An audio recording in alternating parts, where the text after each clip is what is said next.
వాళ్ళ చర్చలో మనతో పాటు రాజకీయ విశ్లేషకులు దత్తాత్రేయ గారు జాయిన్ అవుతున్నారు, స్టూడియోలో ఉన్నారు. అలాగే మనతో పాటు లైవ్లో జాయిన్ అవుతున్నారు బీఆర్ఎస్ సీనియర్ నాయకులు దేవిప్రసాద్. ఇద్దరికి నమస్తే. ముందుగా దేవిప్రసాద్ గారు, మనం చూసాం నిన్న తెలంగాణ భవన్ వేదికగా కీలకమైన కార్యక్రమం జరిగింది. ఆరూరి రమేష్ బీఆర్ఎస్ పార్టీలో చేరిన సందర్భాన్ని మనం చూసాం. పెద్ద ఎత్తున వరంగల్కు సంబంధించిన నేతలంతా కూడా తరలి వచ్చిన సందర్భం.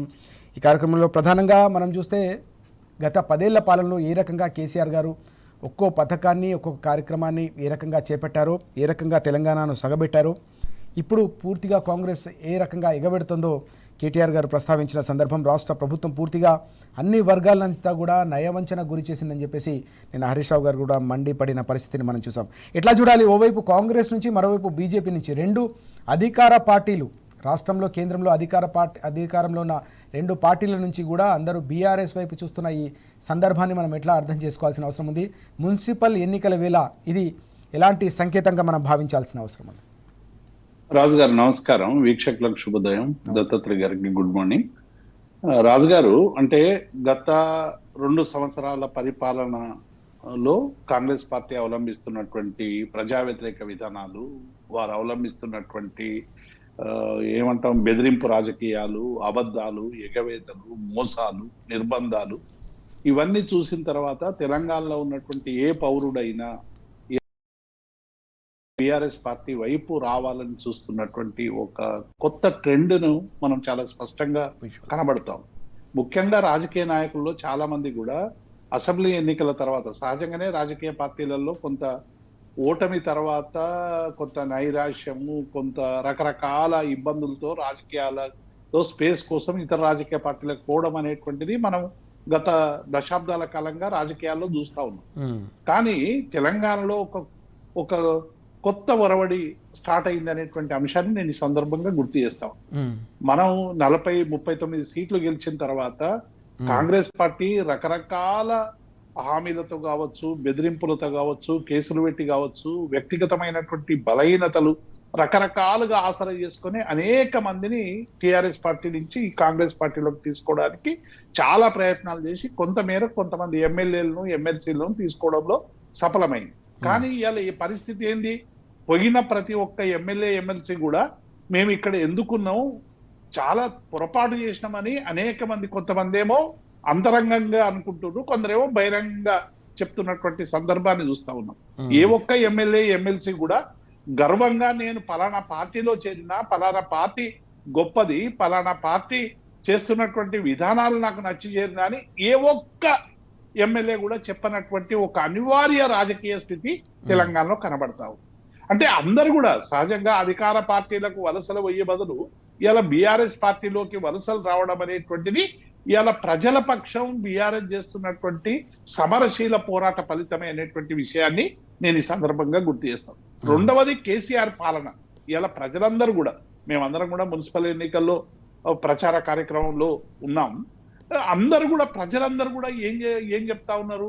గత 10 ఏళ్లుగా ఎటువంటి ఇబ్బంది లేకుండా కేసీఆర్ గారు మేము అడిగినా అడగకున్నా ప్రజల సమస్యలు తెలుసుకొని అనేక సమస్యలు పరిష్కరించినటువంటి గొప్ప నాయకుడు కేసీఆర్ అనేటువంటి మాట ప్రతి నోటా వినబడుతుంది. రెండవది అభివృద్ధికి సంబంధించి కూడా, ఈ రాష్ట్ర అభివృద్ధికి సంబంధించి విద్యుత్ విషయంలో కావచ్చు, నీటిపారుదల విషయంలో కావచ్చు, పారిశ్రామిక రంగంలో కావచ్చు, ఇట్లా మనం చెప్పుకుంటూ పోతే అనేక రంగాల్లో కూడా మిగతా రాష్ట్రాల కంటే ఒక అద్భుతమైనటువంటి ప్రగతి జరిగింది అనేటువంటి విషయాన్ని కూడా ఇలా ప్రతి ఒక్కరు కూడా గుర్తు చేస్తా ఉన్నారు. పురపాలకల్లో కూడా, ఈ మున్సిపాలిటీలలో కూడా గతంలో ఎప్పుడు కరెంట్ వస్తుందో, ఎప్పుడు పోతుందో తెలియనటువంటి పరిస్థితి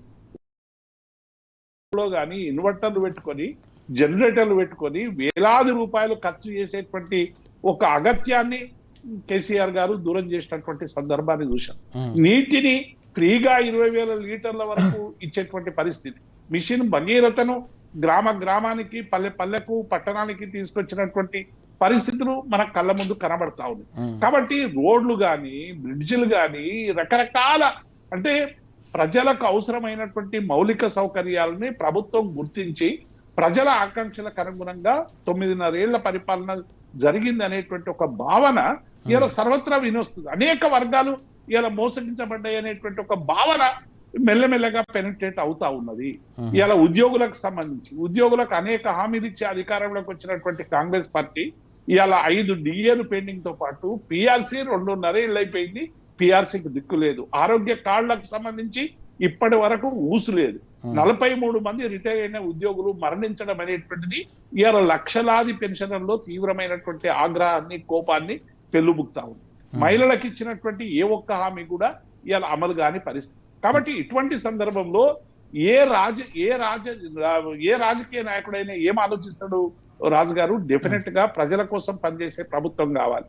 ఒకవేళ అధికారంలో లేకుంటే ప్రజల పక్షం నిలిచే ప్రతిపక్షం కావాలని ఇలా ఆలోచిస్తుంది. కాబట్టి ఇలా బీఆర్ఎస్ పార్టీ, మా వర్కింగ్ ప్రెసిడెంట్ కేటీఆర్ గారి నాయకత్వంలో హరీష్ రావు గారు, కేసీఆర్ మార్గదర్శనంలో అత్యద్భుతంగా ఒక ప్రతిపక్ష పాత్రకు ఇలా తెలంగాణ రోల్ మోడల్ రాజు గారు. ఎందుకంటే ఏ చిన్న సమస్య కూడా ఇలా దేశవ్యాప్తంగా కూడా అనేక ప్రతిపక్షాలున్నాయి, పాలక పక్షాలున్నాయి. అంతటా కూడా మిలాఖత్ రాజకీయాలు నడుస్తా ఉన్నాయి దేశవ్యాప్తంగా అనేక రాష్ట్రాల్లో. కొన్ని రాష్ట్రాల్లోనే ప్రతిపక్షాలు సమరశీల పోరాటాలు జరుపుతున్నటువంటి సందర్భాన్ని చూస్తాం. కానీ తెలంగాణలో డే 1 నుంచి మీరు 100 రోజుల్లో ఇచ్చినటువంటి హామీలు అమలు చేయాలని చెప్పి అటు అసెంబ్లీ వేదికగా, ఇటు క్షేత్రస్థాయిలోను, అటు న్యాయస్థానాల్లోనూ అనేక విషయాలు, ఇలా లగచర్ల విషయం తీసుకున్నా, మీరు మూసి విషయం తీసుకున్నా, లేకుంటే గ్రామీణ ప్రాంతాల్లో ఫార్మా కోసం పద్ధతి తీసుకున్నా, ఇలా విద్యుత్ విషయంలోనైనా, లేకుంటే ధాన్యం కొనుగోలు విషయంలోనైనా, బోనస్ విషయంలోనైనా, చివరకు యూరియా పరిస్థితి లైన్లలో నిలబడి వేధించినటువంటి పద్ధతికి వ్యతిరేకంగా ఎంత పెద్ద ఎత్తున పోరాటం జరిగిందో మనం అందరం చూసినాం. గంచెం విద్యాలయాలకు సంబంధించినటువంటి భూములు కాజేయడం అనేటువంటి విషయం దగ్గర, అట్లాగే అనేక కుంభకోణాలు, బొగ్గు కుంభకోణం కావచ్చు. ఇలా బొగ్గు కుంభకోణంలో ఇలా మొత్తం పూర్తిగా మునిగిపోయినటువంటి ప్రభుత్వాన్ని మనం చాలా కల్లారా చూస్తా ఉన్నాం. కాబట్టి ఇవన్నీ కూడా ఒక సమర్థవంతంగా ఎదుర్కొని ప్రజల పక్షం నిలబడినటువంటి ఒక అద్భుతమైనటువంటి ప్రతిపక్షంగా ఇలా బీఆర్ఎస్ పార్టీ ఇలా ప్రజల్లో ఒక విశ్వాసం ఇస్తా ఉంది ప్రజలకు. ఈ పాలక పక్షం పనిచేయకుంటే మేము మెడలు వంచి పనిచేస్తామనేటువంటి ఒక విశ్వాసాన్ని, మేము మీ వైపు ఉండి రాజీలేని పోరాటం చేస్తామనేటువంటి ఒక నమ్మకాన్ని, కేసీఆర్ పరిపాలన రావడానికి అవసరమైనటువంటి శాయశక్తులా మనం కృషి చేసి తెలంగాణలో జరిగినటువంటి వికాసాన్ని ఇవాళ విధ్వంసంగా మార్చే జరిగేటువంటి కుట్రల్ని ఛేదించడానికి అవసరమైనటువంటి సమరశీల పోరాటాలు చేస్తామని ఇస్తున్నటువంటి ఒక గొప్ప భరోసా, ఇవన్నీ కూడా ఇవాళ ప్రజల్లో చాలా స్పష్టంగా కనబడతా ఉన్నాయి. అందుకే అనేక మంది ఇవాళ ఆరూరు రమేష్ గారు వచ్చి ఉండొచ్చు, నిన్న వారు చేరారు, హరీష్ రావు గారు కూడా అనేక విషయాలు చెప్పాడు. అట్లాగే ఇంకా అనేక మంది రాజకీయ నాయకులు కూడా ఇలా వలసలు ప్రారంభం అవుతా ఉన్నాయి. ఇలా కాంగ్రెస్ పార్టీ ప్రజలకు ఏమీ చెయ్యదు, దేశవ్యాప్తంగా కూరుకొని పోయింది.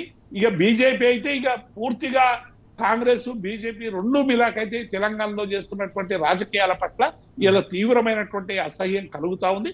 కాబట్టి డెఫినెట్ గా ఇలా ఈ చేరికలు అనేటువంటివి బీఆర్ఎస్ ను బలోపేతం చేస్తాయి. కాంగ్రెస్ బీజేపీకి ఇలా వాళ్ళ విధానాల పట్ల ప్రజలు ఎంత వ్యతిరేకత ఉన్నారో ఆరూరు రమేష్ గారి మరి చేరిక అనేటువంటి తెలియజేస్తుంది అనేటువంటి విషయాన్ని నేను స్పష్టంగా మనం చూస్తా ఉన్నాం. చాలా కీలకమైన అంశం అది. కేసీఆర్ గారి హయాంలో 10 ఏళ్ల పాటు సాగిన వికాసాన్ని పూర్తిగా విధ్వంసం చేస్తూ తెలంగాణను పూర్తిగా నష్టం చేస్తున్న నేపథ్యంలోనే ఓవైపు కాంగ్రెస్ అలాగే బీజేపీ పూర్తిగా తెలంగాణ ప్రజలకు సంబంధించిన విశ్వాసాన్ని కోల్పోయాయి. ఈ క్రమంలోనే ప్రజలతో పాటుగా పార్టీ నేతలంతా కూడా ఇప్పుడు బీఆర్ఎస్ వైపే చూస్తూ ఉన్నారనే అంశాన్ని దేవిప్రసాద్ గారు ప్రస్తావిస్తున్న సందర్భం. మున్సిపల్ ఎన్నికల వేళ బీఆర్ఎస్ ఏ రకంగా ముందుకు దూసుకెళ్తుందో చెప్పడానికి కూడా ఈ చేరికలే ఒక స్పష్టమైన సంకేతంగా కూడా అభివర్ణిస్తున్న పరిస్థితిని మనం చూస్తూ ఉన్నాం. దత్తాత్రేయ గారు, మనం చూస్తా ఉన్నాం మున్సిపల్ ఎన్నికల ముంగిట్లో ఉన్న భవన్ కలకల్లాడుతున్న పరిస్థితి. ఇటు కాంగ్రెస్ కావచ్చు, అటు బీజేపీ నేతల చేరికలతో రోజు రోజు కూడా ఏ రకంగా చేరికల పరంపర కొనసాగుతుందో మనం చూస్తూ ఉన్నాం. మరోవైపు కాంగ్రెస్ అలాగే బీజేపీ కార్యాలయం కనిపిస్తుంది. ఎట్లా చూడాలి అంటే 2 ఏళ్ల కాంగ్రెస్ పరిపాలన తర్వాత మున్సిపల్ ఎన్నికలు ముంగిట్లో ఉన్న వేళ బీఆర్ఎస్లో ఈ జోష్ను ఎట్లా అర్థం చేసుకోవాల్సిన అవసరం కనిపిస్తుంది? ఏ రకంగా ఇది ఎన్నికల్ని ప్రభావితం చేసే అవకాశం ఉంది మున్సిపల్ ఎన్నికల్ని? గుడ్ మార్నింగ్ రామరాజు గారు, టీకు ప్యానల్లో ఉన్నటువంటి పెద్దలు, పార్టీ సీనియర్ నాయకులు, దేవప్రసాద్ గారికి, టీవీ ప్రేక్షకులకు. తెలంగాణ రాష్ట్రంలో గులాబీ కళ కలకల్లాడుతూ ఉంది. గులాబీ జెండాకే తెలంగాణ ప్రజలందరూ కూడా చేయి కొడుతూ ఉన్నారు. ఒక విషయం కాదు, 2 విషయాలు కాదు. ఈ 2 పార్టీల్లో, అటు కేంద్రంలో అధికారంలో ఉన్న బీజేపీ పార్టీ కావచ్చు, ఇటు రాష్ట్రంలో అధికారంలో ఉన్న కాంగ్రెస్ పార్టీ కావచ్చు, భవిష్యత్తు రాజకీయాలలో ఈ పార్టీలో ఉన్న వాళ్ళకి భరోసా కానీ నమ్మకం కానీ ఉండదు అనేది తేలిపోయింది. ఫస్ట్ మనం అధికారంలో ఉన్నటువంటి రాష్ట్రంలో ఉన్నటువంటి కాంగ్రెస్ పార్టీ విషయానికి వస్తే రేవంత్ రెడ్డి గారి నాయకత్వంలో సీనియర్లు వర్సెస్ జూనియర్ల మధ్య పంచాయతీలు పీక్ స్టేజ్కి వెళ్ళింది. వర్గపోరు విపరీతమైనటువంటి స్థాయికి వెళ్ళింది. అందులో పదవుల్లో ఉన్నటువంటి వాళ్ళు, గెలిచినటువంటి వాళ్ళు, ఆశించి పోయినటువంటి వాళ్ళకు ఇప్పటి వరకు ఎలాంటి భరోసా కానీ నమ్మకం కానీ మంత్రి పదవులకు తీసుకోవడం కానీ జరగకపోవడం, అలాగే నామినేటెడ్ పదవుల విషయంలో ఇచ్చినటువంటి మాట కూడా నెరవేర్చుకోలేకపోవడం. సో ఏ నాయకుడి మీద అయినా కూడా ఇచ్చినటువంటి మాట నెరవేర్చుకునేటువంటి నాయకుడికి, ఆ నాయకత్వానికి బలం చేకూరుతుంది. ఇవాళ తెలంగాణ రాష్ట్రంలో బీఆర్ఎస్ పార్టీ అంటే ప్రజలకు ఇచ్చినటువంటి ప్రతి హామీని శరవేగంగా ఇచ్చినటువంటి సమయానికంటే మించి ఇయ్యనటువంటి హామీలను సైతం నెరవేర్చి ప్రజల గుండెల్లో చిరస్థానమైనటువంటి స్థానాన్ని సంపాదించుకుంది. ఓకే. సో కాబట్టి బీఆర్ఎస్ పార్టీకి సహజంగా ఈ తెలంగాణ ప్రాంతంలో ఇది మా పార్టీ అని, ఇది మన నాయకుడు తెలంగాణ రాష్ట్రాన్ని సాధించిన నాయకుడు చేతుల్లో తెలంగాణ ఎంత సుభిక్షంగా ఉంది, ఈ 9.5 సంవత్సరాల్లో ఏ స్థాయిలో తెలంగాణ పల్లె ప్రాంతం నుంచి మొదలుకుంటే పట్టణం వరకు ఏ స్థాయిలో అభివృద్ధి చెందింది. సో ప్రతి అంశం కూడా కన్సిడరేషన్ అనేటువంటిది ఉంటుందండి. ఇక బీజేపీ విషయానికి వస్తే ఒక ముఖ్యమంత్రి ఫేస్ వాల్యూ ఉన్నటువంటి వ్యక్తులు లేకపోవడం, నాయకత్వం అనేటువంటి మధ్య పురపుచ్చలు ఉండడం, వర్గపోరు ఉండడం, ఆ పార్టీలోకి వెళ్ళినా కూడా ఆ పార్టీలో భరోసా కల్పించకపోవడం, దొరకకపోవడం. సో ఇవన్నీ కారణాల వల్ల ఈ పార్టీ బీజేపీ పార్టీ కానీ ఇటు కాంగ్రెస్ పార్టీ కానీ తెలంగాణ రాష్ట్రంలో ఇందులో ఉన్నటువంటి వాళ్ళకు ఎట్లాంటి భవిష్యత్తు ఉండదు. ప్రతిపక్షంలో ఉన్న పార్టీ అయినా కూడా బలమైనటువంటి నాయకత్వంతో ఇవాళ కాంగ్రెస్ పార్టీ చేసినటువంటి అవినీతి కావచ్చు, రెండు పార్టీల నాయకులు ఇటు కిషన్ రెడ్డి గారు అటు రేవంత్ రెడ్డి గారు కలిసి తెలంగాణకు సిరుల గనిగా వెలిసినటువంటి సింగరేణి విషయంలో ఆడినటువంటి కుంభకోణం నాటకం కావచ్చు. సో ప్రతిదాన్ని కూడా ప్రతిపక్షంగా తెలంగాణ ప్రజల పక్షంగా నిలబడి బీఆర్ఎస్ పార్టీ వాళ్ళ యొక్క అవినీతి భాగోతాలను బయట పెడతా ఉంది. సో నిజంగా ఏ పార్టీలో ఉంటే భవిష్యత్తులో నమ్మకం కలుగుతుంది. మనం చూసాం మొన్న బలమైనటువంటి క్యాడర్ అండి. బీఆర్ఎస్ పార్టీకి ఉన్నటువంటి ధైర్యం ఏంటంటే చెక్కు చెదరని క్యాడర్. ఎంత ఎన్నిక జరిగినా, ఎంత భయపెట్టినా, బెదిరింపులకు గురి చేసినా, స్థానిక సంస్థల ఎన్నికల్లో మా పార్టీలోకి నుంచి పోటీ చేయండి, మా పార్టీ మద్దతుదారులుగా పోటీ చేయండి అని ఎన్ని అవకాశాలు అది ఇస్తామని చూపించినా కూడా అటువైపు తొంగి చూడకుండా అందరూ కూడా మళ్ళీ బీఆర్ఎస్ పార్టీ వైపు నిలబడడం, బీఆర్ఎస్ పార్టీ నుంచే పోటీ చేసి గెలవడం. ఇప్పుడు జరగబోతున్నటువంటి మున్సిపల్ ఎన్నికల్లో కూడా మాకు బీఆర్ఎస్ పార్టీ టికెట్ లభించాలని చెప్పేసి పార్టీ నాయకుల చుట్టూ తిరుగుతున్న వాళ్ళ సంఖ్యనే ఎక్కువగా ఉంది. కాంగ్రెస్ పార్టీలో ఉన్న వాళ్ళు సైతం స్వయంగా మాతో అప్పుడిప్పుడు ఎక్కడైనా కలిస్తే ఏదైనా సందర్భాలలో, డిబేట్లలో, డిస్కషన్లో కలిసినప్పుడు నిజంగా చెప్పాలంటే కేసీఆర్ గారే చాలా గొప్ప నాయకుడు అండి. ఉస్మానియా యూనివర్సిటీకి చెందిన 58 మంది విద్యార్థి నాయకులకు కార్పొరేషన్ చైర్మన్లుగా, ఎమ్మెల్యేలుగా, ఎంపీలుగా అవకాశం ఇచ్చి వాళ్ళ రాజకీయ భవిష్యత్తుకు భరోసానిచ్చిండు. సో ఇవాళ మేము ఈ పార్టీకి పనిచేస్తున్న కాంగ్రెస్ పార్టీలో ఇప్పటి వరకు మాకు ఏ మంత్రి అపాయింట్మెంట్ ఇస్తలేడు, ఏ ఎమ్మెల్యే మమ్మల్ని కలిసి మాట్లాడే ప్రయత్నం చేస్తలేరు. రేవంత్ రెడ్డి అంతేనేమో ఇక ఖచ్చితంగా వాటాల పంపకాల విషయంలో ఆయన అటు అవినీతి భాగవతానికి తెరలేపి మొత్తం అదొక అడ్డాగా మారింది. ముఖ్యమంత్రి గారి క్యాంప్ ఆఫీస్ అనేటువంటిది ఇవాళ తెలంగాణ రాష్ట్రంలో జరుగుతున్నటువంటి అవినీతికి కేంద్రంగా అడ్డాగా మారింది. అక్కడ ఉన్నటువంటి అనుచరులు మిగతా వాళ్ళతో మాట్లాడే విషయం కానీ, భూ కుంభకోణానికి దారితీసినటువంటి కానీ, సింగరేణి కుంభకోణ వాటా విషయంలో కానీ, ఇవాళ మద్యం కుంభకోణానికి సంబంధించినటువంటి విషయంలో కానీ, టెండర్ల విషయంలో కానీ, సో ప్రతి దాంట్లో ముఖ్యమంత్రి గారి క్యాంప్ ఆఫీస్ కేంద్రంగా తన అనుచరులు చేస్తున్నటువంటి తీరు తెలంగాణ ప్రజలకు ఏహభావం కల్పిస్తుంది. అంటే మీరు ఏమి మాటిచ్చి అధికారంలోకి వచ్చిర్రు? తెలంగాణ రాష్ట్రంలో ప్రజలకు మేము 6 గ్యారెంటీలు ఇస్తాం, అవి 100 రోజుల్లోనే ఇస్తాం. 13 హామీలు ఇస్తున్నాం, ఇవి 100 రోజుల్లోనే ఇస్తాం. అతిపెద్ద సామాజిక వర్గం బీసీలకు మేము 42% రిజర్వేషన్ ఇస్తాం, అవి కూడా 100 రోజుల్లోనే ఇస్తాం. ఎంత నాటకీయ పరిణామాల మధ్య బీసీలని ఇవాళ రోడ్డు పాలు చేసిరండి, మోసం చేసిరండి. సో ఇవన్నీ పరిణామాలు చూసిన తర్వాత అటు బలమైనటువంటి బీసీ సామాజిక వర్గానికి చెందిన నాయకులకు కూడా ఈ పార్టీలో ఉంటే భవిష్యత్తు ఉండదు. ఖచ్చితంగా మనకు భవిష్యత్తు తెలంగాణలో ఎట్టి పరిస్థితుల్లో అధికారంలోకి వచ్చేటువంటి పార్టీ బీఆర్ఎస్ పార్టీ, కేసీఆర్ నాయకత్వమే ఈ తెలంగాణ రాష్ట్రానికి రక్ష. కాబట్టి మనం బీఆర్ఎస్ పార్టీ వైపు వెళ్తేనే బాగుంటుందని వాళ్ళ ఆరూరు రమేష్ గారు పాపం ఏదో అనుకున్నారు, తను కూడా బీజేపీలోకి పోతే కేంద్రంలో అధికారంలో ఉంది జరుగుతుంది కావచ్చు అనుకున్నారు. కానీ అక్కడికి వెళ్ళిన తర్వాత ఏమీ లేదు. అంటే పైన పటారం లోన లొటారం. కాబట్టి ఇది చూసిన తర్వాత వాళ్ళందరికీ కూడా అనిపిస్తుంది. ఇవాళ పటాన్చేరు ఎమ్మెల్యే గారు కూడా స్వయంగా ఆయన నోటి నుంచి ఎట్లాంటి మాటలు వస్తున్నాయి గుడి మైపాల్ గారి నుంచి, ఏంది ఇది, ఈ పార్టీలో అసలు అనవసరంగా మేము తప్పు చేసినాం, కేసీఆర్ అనేటువంటి నాయకుడు మా గుండెల్లో ఉన్నాడు. సో ఇది ఏ నాయకుడిని తట్టి లేపినా కూడా కేసీఆర్ నాయకత్వంలో పనిచేస్తేనే తెలంగాణ బాగుపడుతుంది. ఇచ్చినటువంటి ప్రజలకు ఏమైనా హామీలు మనం ఇచ్చిన హామీలు నెరవేర్చుకోవచ్చు. రాష్ట్రం కాదు, మనం ఇచ్చిన నియోజకవర్గాన్ని కూడా అభివృద్ధి చేసుకోవచ్చు. ఈవెన్ గ్రామాలలో మొన్న ఒక మహబూబ్ నగర్ ఎమ్మెల్యే ఏముందండి, ఎన్ఎం శ్రీనివాసరెడ్డి గారు ఏమంటున్నారు, చావులకు, పెళ్లిలకు, పేరెంటాలకు తప్ప మేము దేనికి పనికి రాకలేము, ఒక 1,00,000 రూపాయలు తీసుకొచ్చి డెవలప్మెంట్ చేస్తామని హామీ చేయలేని పరిస్థితుల్లో ఇవాళ మేమున్నాం ఓకే అనేటువంటి కాంగ్రెస్ పార్టీ ఎమ్మెల్యేలు స్వయంగా చెప్తున్నారు కదా. ఓకే అంటే ఇప్పుడే రాజకీయాలకు వచ్చినటువంటి నాయకుల నుంచి రాజకీయాలలో అనుభవం ఉన్న నాయకులు సైతం కూడా కేసీఆర్ నాయకత్వంలోని పనిచేయాలరా బాబు, బీఆర్ఎస్ పార్టీని పటిష్టంగా ఉంది. అటు కేటీఆర్ గారు చురుకుగా చాలా యాక్టివ్గా పార్టీ కార్యక్రమాలను ముందుండి నడిపిస్తా ఉన్నాడు. ఆయన నాయకత్వంలో ఏ ఎన్నికలకు పోయినా కూడా బంపర్ మెజార్టీతో గెలిపిస్తా ఉన్నాడు. సో ప్రతిపక్షంలో ఉన్న పార్టీకి ఈ స్థాయిలో విజయాలు రావడం ఏంది? గ్రామీణ ఎన్నికలు అనేటువంటివి అధికార పార్టీకి హెడ్జ్గా ఉంటాయి అంటారు. గతంలో బీఆర్ఎస్ పార్టీ అధికారంలో ఉన్నప్పుడు 90% స్థానాలు బీఆర్ఎస్ పార్టీ గెలిచింది. ఇవాళ కాంగ్రెస్ పార్టీ అధికారంలోకి వచ్చి 2.5 సంవత్సరాలు అవుతున్నా కూడా స్థానిక సంస్థల ఎన్నికలు బీఆర్ఎస్ పార్టీ 44% పైగా స్థానాలను కైవసం చేసుకుంది. రేపు జరగబోయే మున్సిపల్ ఎన్నికల్లో కూడా అంతకు మించిన స్థానాలు కైవసం చేసుకోవడానికి సిద్ధంగా ఉంది. సో ఇవాళ ఆదిలాబాద్ నుంచి మొదలుకుంటే అల్లంపూర్ వరకు, ఇటు నారాయణఖేడ్ నుంచి మొదలుకుంటే ఇటు కోదాడ వరకు తెలంగాణ ప్రాంతంలో గులాబీ జెండాకే ఎక్కువగా తెలంగాణ ప్రజల మద్దతు ఉంది. కాబట్టి గులాబీ జెండాలో బీఆర్ఎస్ పార్టీలో ఉన్న వాళ్ళకే ఖచ్చితంగా భవిష్యత్తు ఉంటుందని తెలంగాణ ప్రజలు భావిస్తాం. దేవిప్రసాద్ గారు, మనం చూసాం ఇటీవల మనం పంచాయతీ ఎన్నికల ఫలితాలు కూడా చూసాం. కేవలం 2 ఏళ్ల కాలంలోనే, ఆ కాంగ్రెస్ అధికారంలోకి వచ్చిన 2 ఏళ్ల కాలంలోనే ఏకంగా ప్రభుత్వ వ్యతిరేకతను తీవ్రస్థాయిలో మూటగట్టుకోవడంతో పాటు బీఆర్ఎస్ చేసిన పోరాటాలు, ఉద్యమాలు, తెలంగాణ ప్రజల గొంతుకగా చేసిన కార్యక్రమాల నేపథ్యంలోనే దాదాపు గెలిచిన సందర్భం మనం చూసాం. చరిత్రలో ఎప్పుడు కూడా ఒక ప్రధాన ప్రతిపక్షం కేవలం 2 ఏళ్ల కాలంలోనే ఈ స్థాయిలో గ్రామ పంచాయతీలు సాధించుకున్న చరిత్ర లేని సందర్భం. మరోసారి మున్సిపల్ ఎన్నికలు రాబోతున్నాయి. ఇందులో అన్నిటికంటే ముఖ్యంగా గుర్తుపై జరగబోతున్న ఎన్నికలు. ప్రధానంగా ఈ ఎన్నికల్లో నిన్న కేటీఆర్ గారు, హరీష్ రావు గారు చెప్పినట్టుగా పరిపాలన వైఫల్యాలు కావచ్చు, వరుసగా వెలుగు చూస్తున్న కుంభకోణాలు కావచ్చు, పంపకాల పంచాయతీలు కావచ్చు, ఇవి ప్రజల్లో ఎలాంటి చర్చకు దారి తీసే అవకాశం ఉంది? మీరు కూడా మున్సిపల్ ఎన్నికల కోసం క్షేత్రస్థాయిలో పర్యటిస్తూ ఉన్నారు, పనిచేస్తూ ఉన్నారు. ఏ రకంగా ప్రజల స్పందన ఎట్లా ఉంది అక్కడ? ఏ అంశాలపై ప్రధానంగా ప్రజాక్షేత్రంలో చర్చ జరుగుతుంది? ఇక్కడ ప్రజాక్షేత్రంలో ప్రజలందరూ కూడా, ఎందుకంటే 2 సంవత్సరాల 2 నెలలు అయిపోయింది కాంగ్రెస్ పార్టీ అధికారంలోకి. ఏ ఒక్క పని కూడా మున్సిపాలిటీలో తట్టేడు మట్టి వేయలేదు రాజు గారు. ఏ ఒక్క చిన్న పని కూడా, ఒక రోడ్డు కావచ్చు, కనీసం మిషన్ భగీరథకు సంబంధించినటువంటి నీళ్లు కేసీఆర్ గారి పరిపాలనలో ఇంటింటికి నీరు ఇచ్చి ఇంటికి నల్లాలు పెట్టిస్తే కనీసం ఆ నల్లాలు మెయింటెనెన్స్ చేసేటువంటి పరిస్థితి కూడా ఇలా దాపురిస్తలేదు. రోడ్లన్నీ కూడా అస్తవ్యస్తంగా ఉన్నాయి.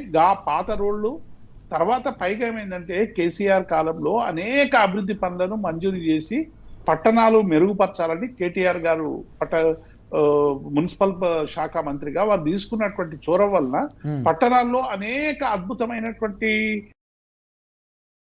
శంకుస్థాపనలు జరిగి కొంత డబ్బు ఖర్చు పెట్టి దాదాపు 50-60% ఖర్చు పెట్టినటువంటి అనేక పనులు కూడా ఇవాళ మొత్తంగా నిలిచిపోయినాయి రాజుగారు. ప్రజలందరూ కూడా చూస్తున్నారు, మళ్ళీ కేసీఆర్ వస్తే తప్ప ఈ గోడల మీద కప్పు పడద భావన ఇవాళ ప్రజల్లో చాలా స్పష్టంగా కనబడతా ఉంది. ఏ ఒక్క బిల్డింగ్ పూర్తి కావడం లేదు, ఏ ఒక్క బ్రిడ్జ్ పూర్తి కావడం లేదు, ఏ ఒక్క రోడ్డు రిపేర్ జరిగేటువంటి అవకాశం లేదు. అదనంగా ప్రజలకు ఈ 2.5 సంవత్సరాల్లో ఈ ప్రభుత్వం చేసేది గుండు సున్నా అనేటువంటి పద్ధతి చాలా స్పష్టంగా కనబడతా ఉంది. రెండవది, ఇవాళ నీటి విషయంలో కావచ్చు, లేకుంటే విద్యుత్ విషయంలో కావచ్చు, కేసీఆర్ గారు చాలా సంస్కరణలు తీసుకొచ్చి విద్యుత్తును ట్రాన్స్ఫార్మర్లు ఎక్కడైనా కాలిపోయినా మొబైల్ ట్రాన్స్ఫార్మర్ సిస్టమ్ పెట్టి 24 గంటల్లోనే ట్రాన్స్ఫార్మర్లు అమర్చేటువంటి సిస్టమ్ నుండి ఇవాళ మళ్ళీ రోజుల తరబడి ఇవాళ పట్టణ ప్రజలు విద్యుత్ లేక అల్లాడినటువంటి పరిస్థితి వచ్చేటువంటి ప్రమాదం చాలా స్పష్టంగా కనబడతాం. కాబట్టి ఇవాళ పట్టణ ప్రజలందరూ కూడా ఏం ఆలోచిస్తున్నారంటే, గతంలో కేసీఆర్ గారు తీసుకున్నటువంటి నిర్ణయాల వల్ల మాకు అనేక వెసులుబాటు కలిగినాయి. మాకు విద్యుత్ విషయంలో వెసులుబాటు కలిగింది. తర్వాత కరెంటు విషయంలో ఇవాళ అన్ఇంటరప్టెడ్ గా పట్టణాలకు కరెంట్ వస్తా ఉన్నది. అనేక సమస్యలు ఇవాళ అర్బన్ పార్కులు కావచ్చు, లేకుంటే రోడ్ల నిర్మాణం కావచ్చు, ట్రాఫిక్ ను తగ్గించేటువంటి అనేక ట్రాఫిక్ జంక్షన్లు కావచ్చు, సెంటర్ రైటింగ్ కావచ్చు, అనేక హరితహారం పేరు మీద పచ్చదనం మొత్తం పట్టణాల్లో ఇట్లా పచ్చదనం వెల్లువించేది. కనీసం ఇప్పుడు నీళ్లు పోసే నాతులు లేకుండా అయిపోయింది రాజుగారు. పూర్తిగా చూస్తా ఉంటే దుఃఖం వస్తా ఉంది. ఎందుకంటే తెలంగాణ తెచ్చుకొని ఒక 14 ఏళ్ల పాటు కేసీఆర్ గారి నాయకత్వంలో ఈ రాష్ట్ర సాధన కోసం ఉద్యమించినటువంటి వాళ్ళమందరం కూడా రేవంత్ రెడ్డి అనేటువంటి ఒక భావన ఇలా ప్రతి ఒక్కరిలో కూడా కళ్ళల్లో నీళ్ళు వస్తా ఉన్నాయి. కాబట్టి డెఫినెట్ గా ఇలా ప్రజలు ఆలోచిస్తా ఉన్నారు. అధికారంలో ఉన్నటువంటి పార్టీ ఇచ్చిన హామీలు అమలు చేయడము పక్కకు పెట్టి ఇలా అడిగినందుకు ఎదురుదాడి చేసేటువంటి ప్రయత్నం చేస్తా ఉన్నది. కేసుల పేరు మీద వేధిస్తా ఉన్నది. ఇలా మేము గవర్నర్ కలవడానికి కేటీఆర్ గారి నాయకత్వంలో ఈ కుంభకోణంలో జరిగినటువంటి సైట్ విజిట్ దగ్గర నుంచి మొదలు పెడితే అలాట్మెంట్ చేసినటువంటి రద్దు చేయాలని ఒక పెద్ద ఎత్తున బీఆర్ఎస్ నుండి గొంతొచ్చి మేము గవర్నర్ ను కలిసేటువంటి సందర్భం పెడితే మా నాయకులకు సిట్ నోటీసులు. హరీష్ రావు గారు ప్రెస్ మీట్ పెట్టగానే ఆ కుంభకోణం వెలికి తీయగానే హరీష్ రావు గారికి సిట్ నోటీసులు. అంటే మొత్తంగా కూడా ఒక పొలిటికల్ హై డ్రామా జరుగుతా ఉంది. ఇవాళ పట్టణ ప్రజలందరూ కూడా ఆలోచిస్తా ఉన్నారు. గ్రామీణ ప్రాంత ఓటర్లు చూపించినటువంటి సాహసాన్ని, స్ఫూర్తితో మనం రెట్టింపు సాహసాన్ని ప్రదర్శించాలి. ఇవాళ ఈ ప్రభుత్వానికి ఒక చెంపపెట్టు పెట్టే విధంగా ఇవాళ మనం బీఆర్ఎస్ పార్టీని ఆదరించాలి అనేటువంటి ఒక భావన మనం చెప్పకముందే వాళ్ళే చెప్తా ఉన్నారు. సార్ ఇగో ఇవన్నీ ఇట్లా జరుగుతా ఉన్నాయి, మళ్ళీ కేసీఆర్ పాలన రావాలి, వస్తే తప్ప ప్రజలకు సరైనటువంటి మౌలిక సౌకర్యాలు అంత లేవు. ఇవాళ పరిపాలన అంతా పడికేసింది. ఏ అధికారి సమాధానం చెప్తలేరు, ఏ అధికారి దగ్గరికి పోవాలో ఏం అర్థమైతలేదు, ఎవరు సమస్యలు పరిష్కరిస్తారో అర్థమైతలేదు. ఇందిరమ్మ ఇల్లు కాంగ్రెస్ కార్యకర్తగా ఉంటే తప్ప వచ్చేటువంటి అవకాశం లేదు. గతంలో అన్ని రాజకీయ పార్టీ ప్రభుత్వం అంటే అన్ని రాజకీయ పార్టీలకు అతీతంగా ప్రజలందరికీ పనిచేసేటువంటి ఒక పరిపాలన ఉండేటువంటి పద్ధతి నుండి ఇలా ఏకపక్ష పాలన అయిపోయింది రాజు గారు. కాంగ్రెస్ నాయకులకే బెనిఫిషియర్స్ ఏ వచ్చినా కూడా ప్రభుత్వానికి సంబంధించి. కాంగ్రెస్ పార్టీ అధికారం లేకున్నా ఆ నాయకులే అన్ని అధికార పద్ధతి. ఎమ్మెల్యే ఉన్నప్పటికీ కూడా ఆ నియోజకవర్గాల్లో ఇతరుల పెత్తనాలు పెరిగిపోతా ఉన్నాయి. ప్రోటోకాల్ సరైనటువంటి రీతిలో పాటించినటువంటి పరిస్థితి. కాబట్టి ఇలా ప్రజలందరూ కూడా ఆలోచిస్తున్నారు. ఇలా అధికార పార్టీకి పోవడం వల్ల పనులు అయితలేవో కావేమో అనే భావం నుంచి బయటపడ్డారు. ఇక ఈయన వచ్చి 2.5 ఏళ్లలో ఏం చేయలేదు, వచ్చే 2.5 ఏళ్లలో ఏం చేయలేదు. కాబట్టి కేసీఆర్ పరిపాలన తీసుకొచ్చినాకనే ఈ పనులన్నీ పూర్తి చేసుకుందాం, అప్పటి వరకు ఈ ప్రభుత్వం పనులు చేయించాలనేటువంటి పోరాటాన్ని ఉధృతం చేద్దామనేటువంటి ఒక భావన ఇవాళ మున్సిపల్ ఎన్నికల్లో చాలా స్పష్టంగా కనబడుతుంది. దీంతో పాటు అనేక విషయాలు ఇవాళ చర్చకు వస్తా ఉన్నాయి. కాబట్టి డెఫినెట్ గా ఈ పురపాలక ఎన్నికల్లో ప్రజలు సరైనటువంటి తీర్పును ఇస్తారనేటువంటి విషయం మేము చాలా స్పష్టంగా గుర్తిస్తా ఉన్నాం రాజుగారు. ఎస్, మనం చూస్తా ఉన్నాం పంచాయతీ ఎన్నికల్లో ప్రజలు ఎలాంటి స్ఫూర్తిని, ఎలాంటి చైతన్యాన్ని ప్రదర్శించారో.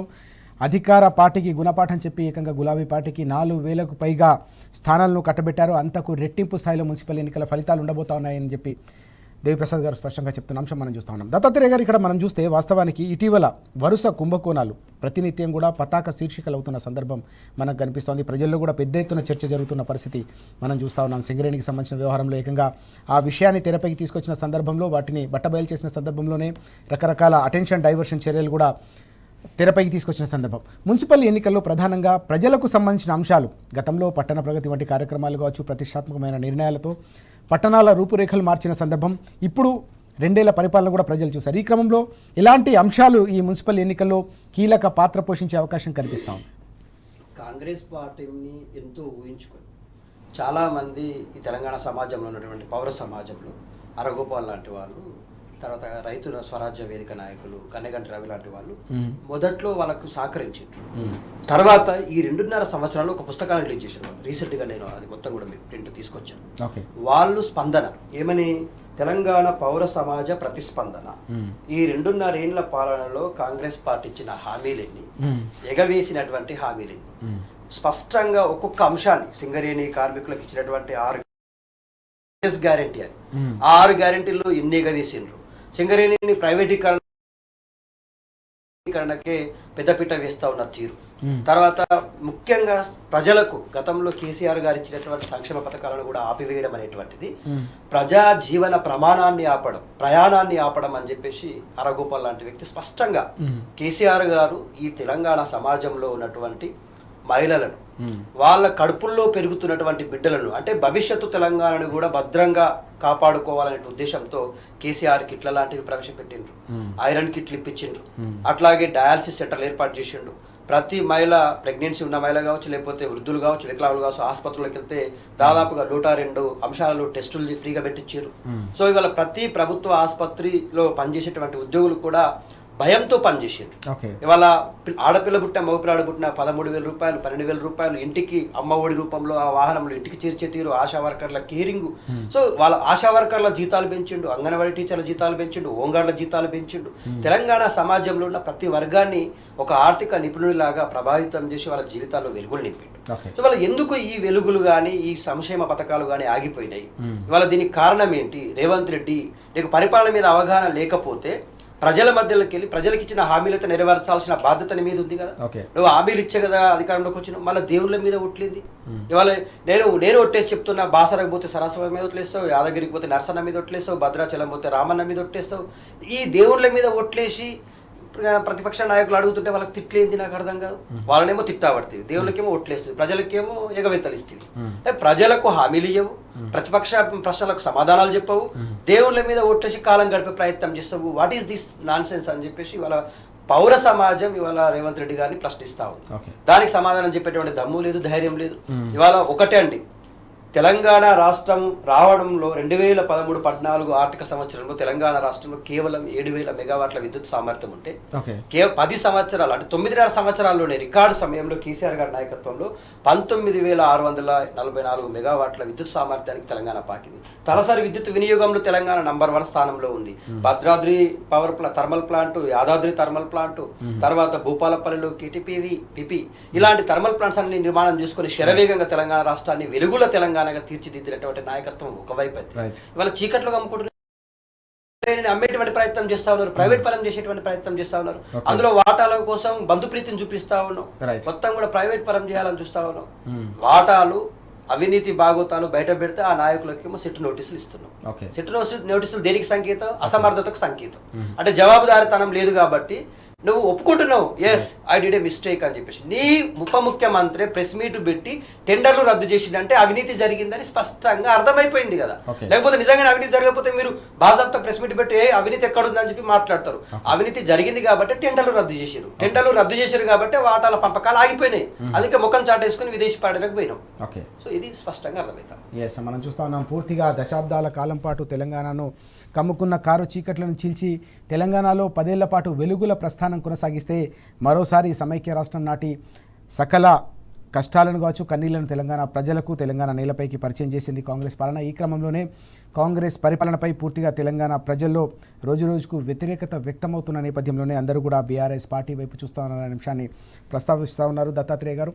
దీంతోపాటు 2 ఏళ్ల పాలనలో ప్రజలకిచ్చిన హామీలను పూర్తిగా విస్మరించడం, దీంతో పాటుగా వరుసగా కుంభకోణాలు వెలుగు చూసిన నేపథ్యంలోనే ఇవన్నీ కూడా తెలంగాణ ప్రజాక్షేత్రంలో పెద్ద ఎత్తున చర్చ జరుగుతున్నాయి. కాబట్టి వీటన్నిటి ప్రాతిపదికగా తప్పకుండా తమను నయవంచన గురి చేసిన కాంగ్రెస్కు గుణపాఠం చెప్పేందుకు తెలంగాణ ప్రజాక్షేత్రం అంతా కూడా సిద్ధంగా ఉందని చాలా స్పష్టంగా దేవిప్రసాద్ గారు, దత్తాత్రేయ గారు చెప్తున్న అంశం మనం ఇప్పటివరకు చూసాం. దేవిప్రసాద్ గారు, మరొక కీలకమైన అంశం మనం చూస్తున్నాం. ప్రతిరోజు కూడా పత్రికల్లో ఏదో ఒక కుంభకోణం వెలుగులోకి వస్తున్న సందర్భం మనం చూస్తూ ఉన్నాం. ఇటీవల సింగరేణికి సంబంధించిన కుంభకోణం, దీంతో పాటుగా సోలార్ పవర్కు సంబంధించిన వ్యవహారం, గతంలో హిల్ట్ పాలసీకి సంబంధించి కూడా పెద్ద ఎత్తున భూములకు సంబంధించిన వ్యవహారంపై కూడా ఆ వివరాలు బీఆర్ఎస్ నాయకత్వం కేటీఆర్ గారు కూడా బయటపెట్టిన సందర్భం మనం చూసాం. తాజాగా మైక్రో బ్రివరీస్లో కూడా ఎవరి కోట వారికి అంటూ ఈ వార్తను మనం ఎట్లా చూడాల్సిన అవసరం కనిపిస్తోంది. కమిషన్ల మొత్తంలో దాదాపు మొత్తం వ్యవహారం అంతా కూడా నడుస్తూ ఉంది. పెద్ద ఎత్తున ఇందులో కోట్ల రూపాయలు చేతులు మారుతూ ఉన్నాయనే అంశం కూడా మనకు కనిపిస్తుంది. ఎట్లా చూడాల్సిన అవసరం ఉంది ఈ విషయాన్ని మనం?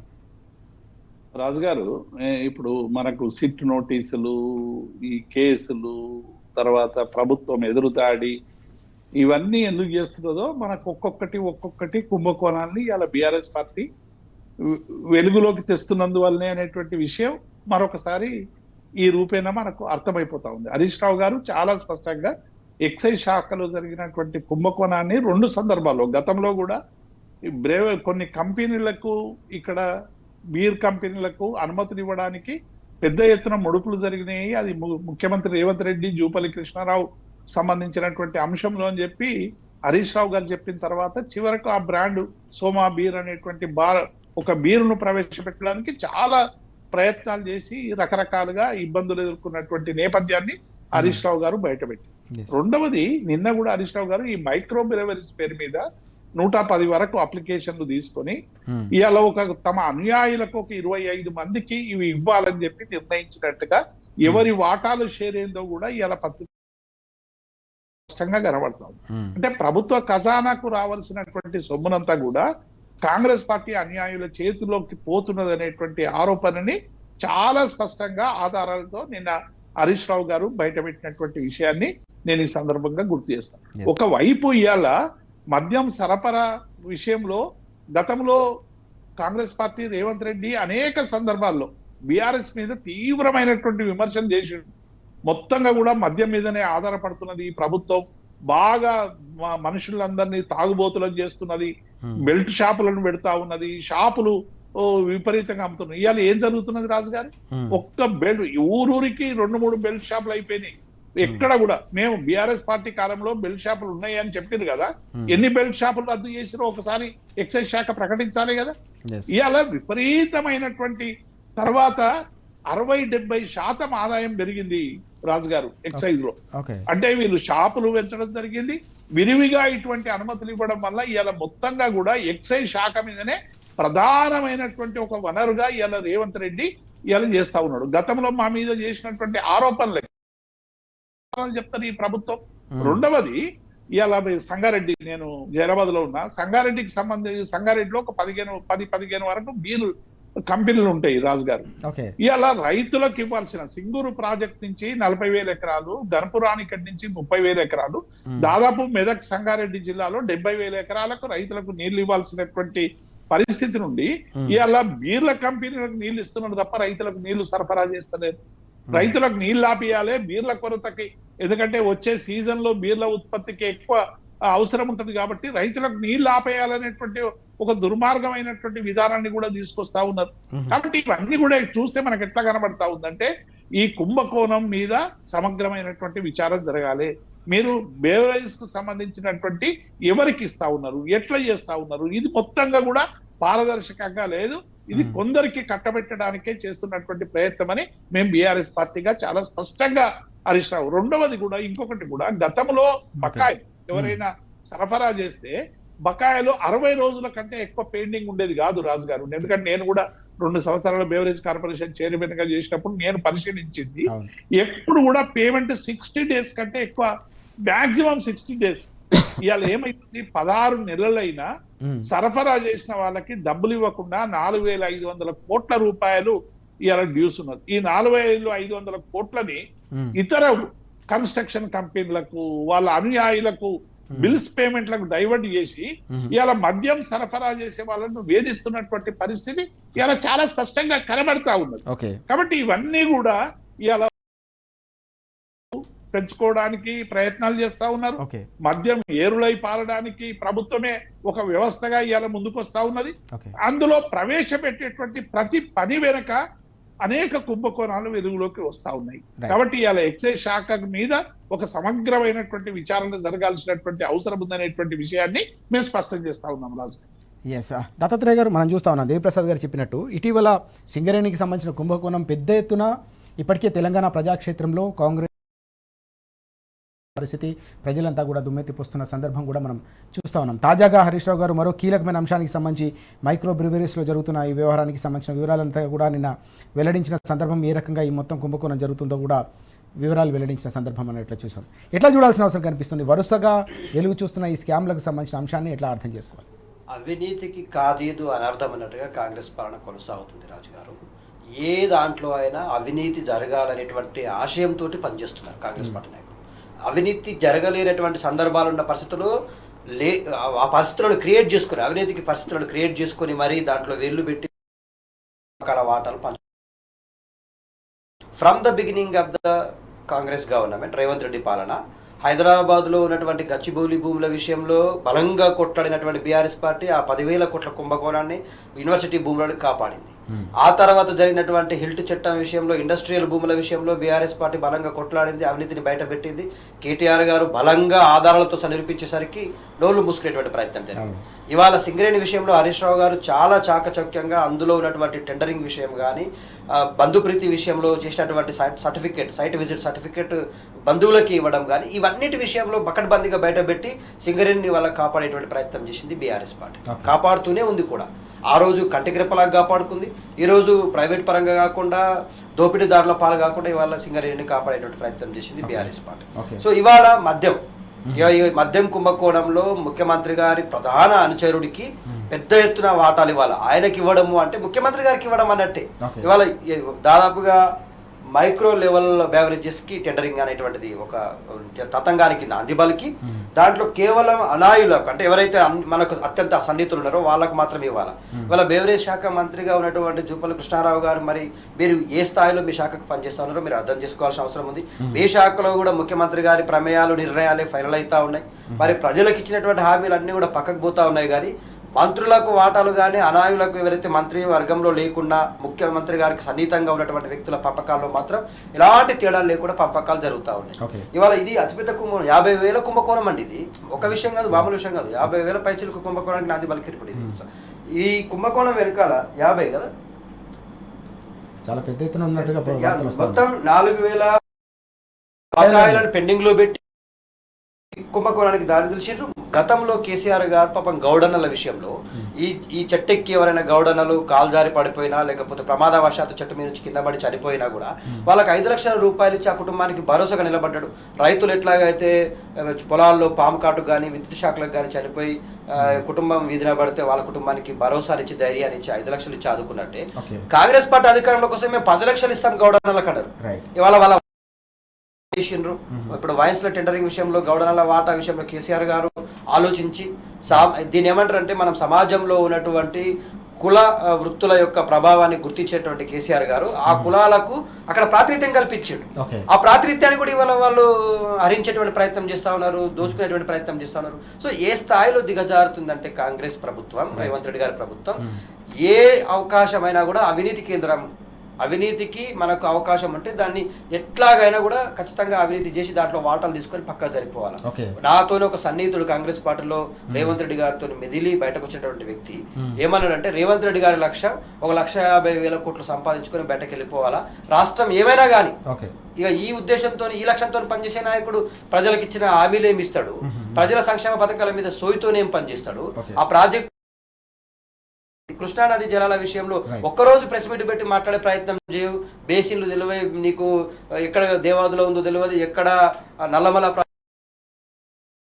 దిగజారుడు ముఖ్యమంత్రిని మేము ఎప్పుడు చూడలేదని, ఏ నాయకుడైనా కూడా ఏ రాష్ట్ర ప్రజలు నేను ముఖ్యమంత్రి చేసినారో ఆ ప్రజల గురించి ఆలోచిస్తాడు, వాళ్ళ గురించి తపన పడతాడు, వాళ్ళకి ఇచ్చేటువంటి హామీలు నెరవేర్చేటువంటి ప్రయత్నం చేస్తాడు. నీవేమో ఢిల్లీ పెద్దలకు మూటలు పంపే విషయంలో మాత్రం కమిట్మెంట్తో ఉంటావు, మీ మంత్రుల విషయంలో నీకు ఎవరైతే అడ్డం పడతారో వాళ్ళ వాటాలు ఇచ్చడంలో చిత్తశుద్ధితో ఉంటావు. ఇవాళ పొంగులేటి శ్రీనివాస్ రెడ్డి గారికి ఇవ్వకపోతే ఎక్కడ నా ముఖ్యమంత్రి కుర్చీలో వచ్చి కూర్చుంటాడు అని చెప్పేసి ఆయనకు ఎక్కడ అడిగితే అక్కడ టెండర్లు ఇస్తావు. సమ్మక్క సారక్క టెండర్ల విషయంలో ఆ శాఖ మంత్రిని పక్కన పెట్టి ఆయనకు అప్పచెప్పినావు. సో ఎక్కడ చూసినా కూడా అవినీతి తాండవం చేస్తా ఉంది వాళ్ళ తెలంగాణ రాష్ట్రంలో, దిగజారిపోతా ఉంది అన్నట్టు అర్థమవుతా ఉంది. మనం చూస్తా ఉన్నాం ఎస్సీఓ భూములకు సంబంధించిన వ్యవహారం నుంచి మొదలుకొని కేటీఆర్ గారు వెలుగులోకి తీసుకొచ్చిన హిల్ట్ పాలసీకి సంబంధించిన కుంభకోణం వరకు, చివరికి తాజాగా మైక్రో బ్రివరీస్లో జరుగుతున్న ఈ కుంభకోణానికి సంబంధించి హరీష్ రావు గారు వెల్లడించిన ఈ విషయాలన్నీ కూడా ఇప్పుడు తెలంగాణ ప్రజాక్షేత్రంలో పెద్ద ఎత్తున చర్చకు దారితీస్తున్న పరిస్థితి. మున్సిపల్ ఎన్నికలు ముంగిట్లో ఉన్న వేళ తెలంగాణ ప్రజలంతా కూడా వీటి గురించి చర్చించుకుంటున్న సందర్భం. గత 10 ఏళ్ల పాలనలో ఏ రకంగా ప్రజల కోలంలో పరిపాలన కొనసాగితే ఇప్పుడు అంతా కూడా ప్రతినిత్యం కూడా కుంభకోణాల మయంగా రాష్ట్రంలో పరిపాలన సాగుతుందనే చర్చ ప్రస్తుతం తెలంగాణ ప్రజల్లో జరుగుతుంది. దేవిప్రసాద్ గారు కూడా స్పష్టంగా చెప్తున్న విషయాల్ని మనం చూసాం. దేవిప్రసాద్ గారు మరొక కీలకమైన అంశం కూడా ఈరోజు మనం పత్రికల్లో ప్రధానంగా చూస్తూ ఉన్నాం. సీఎంఓ నుంచే ఫేక్ న్యూస్ ర్యాకెట్ నడుస్తోందని నిన్న బీఆర్ఎస్ నాయకులంతా కూడా పెద్ద ఎత్తున ధ్వజమెత్తిన సందర్భం, అనేక రకాల ఆధారాలు కూడా వారు సమర్పించిన పరిస్థితి కూడా మనకు కనిపిస్తూ ఉంది. ఎట్లా చూడాల్సిన అవసరం ఉంది? ఇటీవల జరుగుతున్న ఈ మొత్తం పరిణామాల నేపథ్యంలో అటెన్షన్ డైవర్షన్ కోసం ఈ మొత్తం వ్యవహారాన్ని నడిపిస్తున్నారనే విషయాన్ని ఎట్లా అర్థం చేసుకోవాలి? రాజు గారు, ఇటీవల మనం అనేక విషయాల మీద కూడా మనం చాలా సందర్భాల్లో చెప్పినాం. ముఖ్యమంత్రి కార్యాలయం నుంచి అనేక లీకులు వస్తూ ఉన్నాయి. ఇటీవల ఫోన్ ట్యాపింగ్ విషయంలో మనకు చాలా స్పష్టంగా కనబడదు. ఫోన్ ట్యాపింగ్ విషయంకి సంబంధించి అసలు ఏ విచారణ పూర్తి కాకుండానే, నిర్ధారణ కాకుండానే వ్యక్తిత్వ హరణాన్ని చేస్తున్నారని చెప్పి కేటీఆర్ గారు మనం చాలా భావోద్వేగంగా మనం మాట్లాడినటువంటి విషయాన్ని చూసినాం. ఎవరికైనా వ్యక్తిత్వ హరణం అనేటువంటిది ప్రతి ఒక్కరికి కూడా ఆత్మగౌరవానికి సంబంధించినటువంటి అంశం. మీరు ఆరోపణలు చేయొచ్చు, కానీ ఇవి అన్ని లీకులు పత్రికల వార్తలు ఎట్లా వస్తా ఉన్నాయి? విషయాలు చెప్పకుండానే ఇంకొక ఛానల్ అయితే మీరు ఇటువంటి సీఎంఓ నుంచి కానీ బయట నుంచి కానీ వచ్చేటువంటి అనేక ఆధారాలు లేని వార్తలను ఎట్లా ప్రచురిస్తారని అడిగినందుకు గట్టి పద్ధతి కూడా వాడినటువంటి పరిస్థితులు చూసినాం. డిబేట్ అనేది మై డిబేట్ కాదు ఇది రాజుగారు. మనం చేసే డిబేట్ ఇవాళ మీరు కానీ దత్తాత్రేయ గాని మనం చేసేది ప్రజలకు సంబంధించినటువంటి డిబేట్. ఇది పీపుల్స్ డిబేట్. ఏ మీడియా అయినా ఇది ఫోర్త్ పిల్లర్ కదా. కాబట్టి డెఫినెట్ గా ఇవాళ ప్రజలకు సంబంధించినటువంటి అంశాలను తెర మీదకి తీసుకొచ్చేటువంటి ప్రయత్నం చేసినప్పుడల్లా ఇది కూడా ఒక డైవర్షన్ డ్రామాగా క్రియేట్ చేస్తా ఉన్నారు. ప్రతి సందర్భంలోనూ కూడా సీఎంఓ కార్యాలయం నుంచి లీకులు వస్తున్నాయి. చాలా స్పష్టమైనటువంటి ఆధారాలతో చెప్పినప్పటికీ కూడా ప్రయత్నం చేస్తలేదు. మా నాయకులు ప్రెస్ మీట్లు పెట్టి చెప్పినా, అనేక సార్లు ట్వీట్ల ద్వారా చెప్పినా కూడా ఇలా మొత్తంగా బీఆర్ఎస్ నాయకత్వాన్ని బదనాం చేయాలి, బీఆర్ఎస్ పార్టీ మీద ముప్పేట దాడి. ఒకవైపు పోలీసులను వ్యవస్థలను ఉపయోగించేటువంటి పద్ధతి ఒకటి, ఫేక్ న్యూస్లు సృష్టించి ఫలానా నాయకుడిగా పోయిండని, ఫలానా నాయకుడు ఏమిదో అయిపోయిండని ఇట్లా రకరకాలుగా చెప్పి ప్రజల్ని పక్కదారి పట్టించేటువంటి ప్రయత్నం చేస్తా ఉన్నారు. ఇది చాలా దుర్మార్గం. ఇది ప్రజాస్వామ్య వ్యక్తీకరణలకి పూర్తిగా విరుద్ధంగా ఇలా ఒక అప్రజాస్వామిక పాలన, ఒక పడకేసిన పాలన, పెరాలసిస్ పాలన. నేను చాలా స్పష్టంగా చెప్తున్నా, అంటే ఈ ప్రభుత్వం నడుపుతున్న పాలన పక్షపాత పాలన.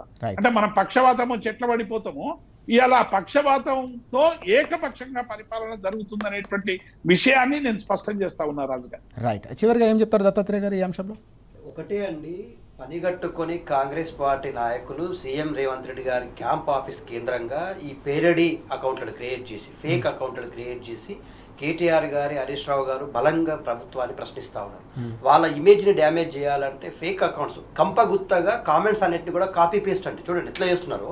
ఒకేసారి వేల సంఖ్యలో కామెంట్స్ ని, అంటే బ్యాడ్ వర్డ్స్ తోటి కేటీఆర్ గారి ఇమేజ్ డ్యామేజ్ కావాలా, హరీష్ రావు గారి ఇమేజ్ డ్యామేజ్ కావాలని బ్యాడ్ వర్డ్స్ ని గంపగుత్తగా కాపీ చేసి ఒకేసారి సోషల్ మీడియా గ్రూపులలో పోస్ట్ చేయడం. దీని ఏమంటే bulk messages at a time in one time ఒకటేసారి గ్రూప్ లోకి వదిలేయడం.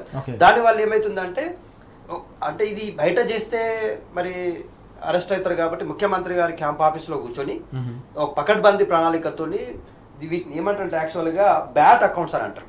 ఈ బ్యాట్ అకౌంట్స్ ని క్రియేట్ చేసి ఒకేసారి గంపగుత్తగా సోషల్ మీడియాలోకి వదిలేసి ఇప్పుడు ఈ మధ్యలో ముఖ్యంగా సింగరేణి కుంభకోణాన్ని పక్కదారి పట్టియాలంటే, ఇవాళ మను భూముల విషయంలో జరిగినటువంటి మోసం విషయంలో కానీ, హైదరాబాద్ సెంట్రల్ యూనివర్సిటీ భూముల విషయంలో కానీ, అట్లాగే ఇండస్ట్రియల్ భూముల విషయంలో జరిగినటువంటి వాస్తవ విషయాలను వెలికితీసి బయటకు మనం పెట్టి ప్రయత్నం చేస్తే, వాటి వెనకాల ముఖ్యమంత్రి గారి ఫేస్ మాస్కులు పెట్టుకొని వారి అకౌంట్లో నుంచి కొన్ని ఫేక్ మెసేజ్లను పంపుతున్నప్పుడు మరి ఈ రాష్ట్రంలో ఉన్నటువంటి సిట్ అధికారులకు ఈ దురంగతం కనిపిస్తలేదా? ఇట్లాంటి అఘాయితాలకు పాల్పడుతున్న నాయకులపైన చర్యలు ఎక్కడ తీసుకోవట్లేదు? ఎందుకు చర్యలు తీసుకోవట్లేదు? అంటే ప్రభుత్వ అధికారులే దగ్గరుండి ఈ తతంగాన్ని నడిపించేటువంటి ప్రయత్నం చేస్తా ఉన్నారు. కాలం చాలా తొందరగా కరిగిపోతుందండి. ఖచ్చితంగా వచ్చేది బీఆర్ఎస్ పార్టీనే, కేసీఆర్ గారి నాయకత్వంలోనే మళ్ళీ ఈ రాష్ట్రం సుభిక్షంగా ఉంటుంది. ఇట్లాంటి చిల్లర మల్లర రాజకీయాలు చేసే నాయకులపైన ఎలాంటి చర్యలు ఉంటాయో మనకు తెలుసు. గతంలో మనము ఆడపిల్లల వైపు కన్నెత్తి చూడాలంటే సి టీమ్స్ రూపంలో ప్లస్ కమాండ్ కంట్రోల్ రూపంలో ఎట్లా రాష్ట్రాన్ని కాపాడుకున్నామో, ఇట్లాంటి చిల్లర మల్లర రాజకీయాలు చేసే నాయకులపైన కూడా పూర్తి స్థాయిలో పెద్ద ఎత్తున చర్యలు ఉంటాయి. కేటీఆర్ గారు చాలా నికాస్ అయినటువంటి నాయకుడు అండి. ఆయన వ్యక్తిగత ఇమేజ్ ని మీ సోషల్ మీడియాలో డ్యామేజ్ చేసినంత మాత్రాన మా బీఆర్ఎస్ పార్టీకి ఎలాంటి నష్టం ఉండదు. ఆయనకు తెలుసు ఆయన ఏ స్థాయిలో కంప్లీట్ గా వర్క్ చేస్తా ఉన్నాడో తెలుసు. నిన్న మా BRS party social media team మొత్తం కూడా ఆధారాలతో సహా బయట పెట్టారు. ఇవాళ మేము రాష్ట్రంలో ఉన్నటువంటి డీజీపీ గారు దీన్ని కేసుగా పరిగణించి వాళ్ళపైన చర్యలు తీసుకోకపోతే బీఆర్ఎస్ పార్టీ తరఫున మేము కూడా ఏం చేయాలో చేస్తామని చెప్పి విద్యార్థి నాయకులు, యువజన నాయకులు కూడా పరిపాలన వైఫల్యాల నుంచి కప్పిపుచ్చుకునేందుకు, అలాగే ప్రజల పక్షాన ప్రశ్నిస్తున్న బీఆర్ఎస్ నాయకత్వానికి సమాధానం చెప్పలేక మాత్రమే ఇలాంటి అటెన్షన్ డైవర్షన్లో భాగంగా ఇలాంటి ఫేక్ న్యూస్ను ప్రచారం చేస్తూ ఉన్నారు.